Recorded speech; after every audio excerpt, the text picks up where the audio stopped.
very lucky to have in the section somebody who I first met when he was about 17 years old. He grew up in Louisiana, and I was down there doing a clinic.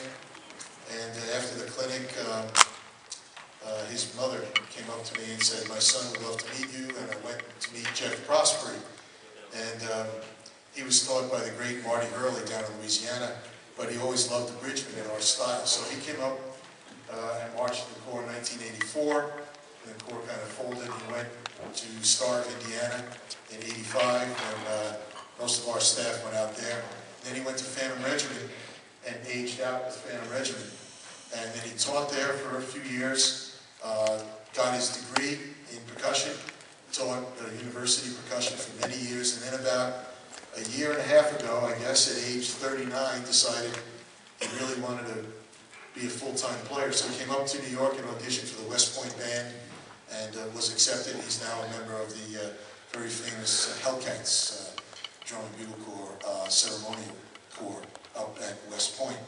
And he is an absolutely phenomenal player and musician, and he's very unique in this activity in that he is the one and only person ever to have won snare drum individuals at DCI, DCA, and Percussive Art Society. So he's the one and only, and he's going to play his snare drum individual solo. Please welcome Jeff Prosperie.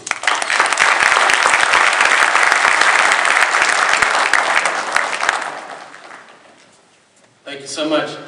Just wanted to tell you a little bit about the solo and what it means to me and what inspired it. The name of the solo is OOSE, the Phantom Banana Cat. That might sound weird to you. What does that mean? OOSE is kind of like a power word, motivational word that the Bridgemen used when I marched. So for me, it's kind of mustering up what I'm going to need to play with this solo.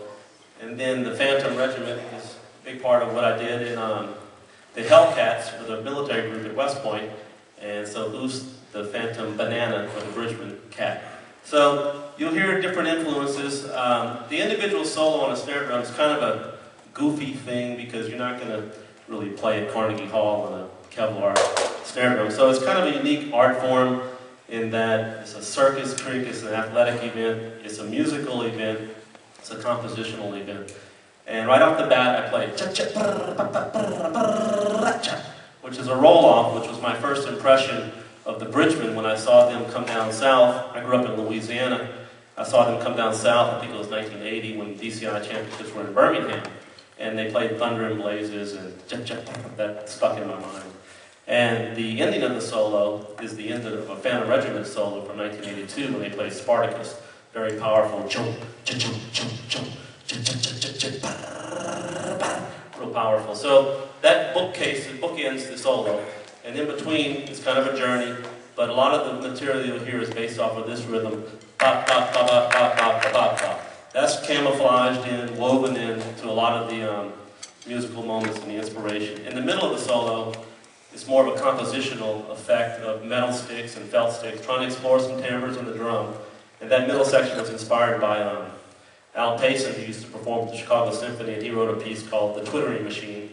And The Twittering Machine was a musical portrait of a painting by Paul Klee, and the painting was the Switzer Machine, the Twittering Machine.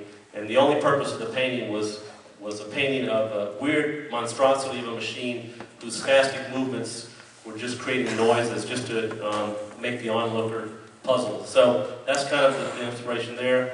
And along the lines, I try to throw in some fun drumming that I like to do. And this is OOSE, the Phantom Banana Cat.